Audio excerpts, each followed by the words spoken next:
खबर आ रही है उत्तर बिहार से। आजाद खान बिहारी बॉय ने अपनी महबूबा की दीवानगी में ली 20 लोगों की जान। तुम हमारे हो बस हमारे, अब इसे मोहब्बत समझो या कब्जा, डाली जो तुम पे किसी ने नजर तो दुनिया हिला दे। अरे कम से कम अपन नंबर तो दे दा। कौनो जरूरत नहीं खे तो हमार नंबर ले ला। काहे? कबो फिर गुंडा तरह के छिड़ियन जाना तब फोन करिए, तब बचावे आ जाई।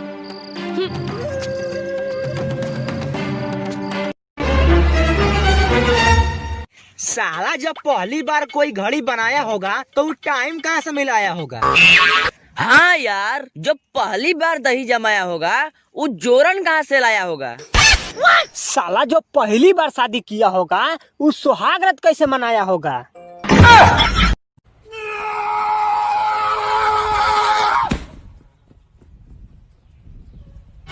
अरे और सुनिएगा, दिमाग फेल हो जाएगा। अरे बताइए ना भौजी, और क्या चल रहा है? चैत में अदौरे चल रहा है, थ्रेसर से भूसा निकल रहा है। चैत में अदौरे चल। Are you ready for Indian dance?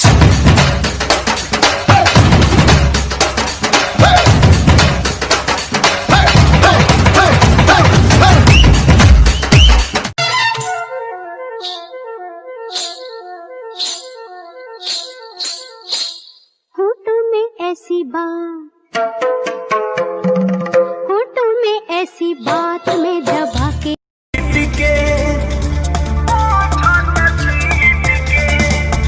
देखी हबूरा हाथी हमर मारो में बैठ के।